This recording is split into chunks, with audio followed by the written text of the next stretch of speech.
আসসালামু আলাইকুম everyone, welcome to Naznin mini kitchen. আজকের রেসিপি রাজকীয় স্বাদে চিংড়ি মাছের মালাইকারি। এটি তৈরি করা খুবই সহজ আর ঝটপটে তৈরি করে নেওয়া যায়। আশা করি আমার আজকের রেসিপিটি ভালো লাগবে।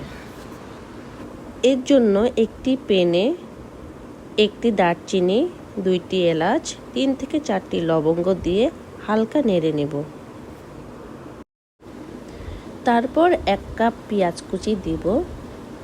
এখন পেঁয়াজটাকে নেড়ে নিব যতক্ষণ পর্যন্ত হালকা নরম না হবে।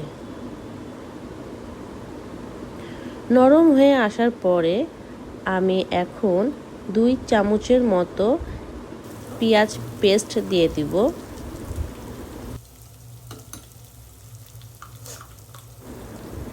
তারপর ভালোভাবে কষিয়ে নিব, তা না হলে পেঁয়াজ দিয়ে একটা কাঁচা কাঁচা স্মেল আসবে।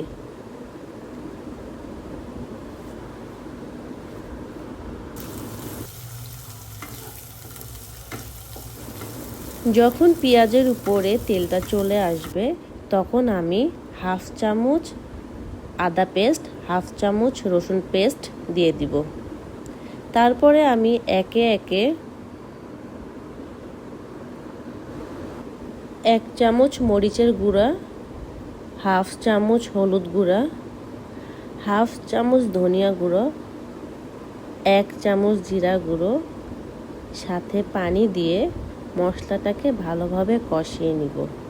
এই সময় খেয়াল রাখতে হবে মশলাটা যাতে পুড়ে না যায়। পুড়ে গেলে খেতে তিতো লাগবে এবং স্বাদও পাওয়া যাবে না।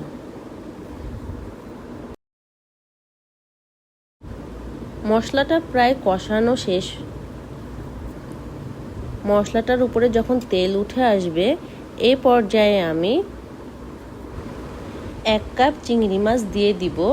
আমি আগে থেকেই মাছের মাথা আর লেজ ফেলে পরিষ্কার করে নিয়েছি। চিংড়ি মাছের পিঠের কাছে একটা রগ থাকে, সেই রগটা আমি ফেলে দিয়ে সুন্দর করে পরিষ্কার করে নিয়েছি। এইবার চিংড়ি মাছ সহ মশলাটি কষিয়ে নিব। এখন আমি 1 চামচের মতো লবণ দিয়ে দিব। তারপরে ভালোভাবে নেড়ে নিব। যেহেতু এটা রাজকীয় চিংড়ি মালাইকারি, তাই এখানে আমি 1 কাপের মতো নারকেলের দুধ দিয়ে নিব। আমি এই দুধটা ব্লেন্ডারে নারকেল পেস্ট করে নিয়েছি।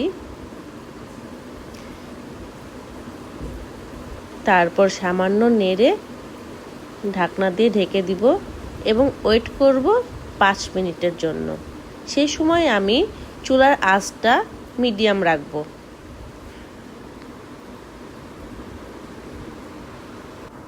তৈরি হয়ে গেল খুবই সহজ আর খেতে দারুণ স্বাদের রাজকীয় চিংড়ি মালাইকারি। আশা করি আমার এই ঝটপট রেসিপিটি আপনাদের কাছে ভালো লেগেছে। যদি আমার এই রেসিপিটি আপনাদের কাছে ভালো লেগে থাকে তাহলে লাইক দিতে কিন্তু ভুলবেন না, আর সাবস্ক্রাইব করে রাখবেন আমার চ্যানেলটি এবং বেল বাটনটি অন করে রাখবেন, তাহলে নোটিফিকেশন পৌঁছে যাবে সবার আগে আপনার কাছে। আর আমার ভিডিওটি কেমন লেগেছে তা অবশ্যই কমেন্ট সেকশনে জানাবেন। Thanks for watching.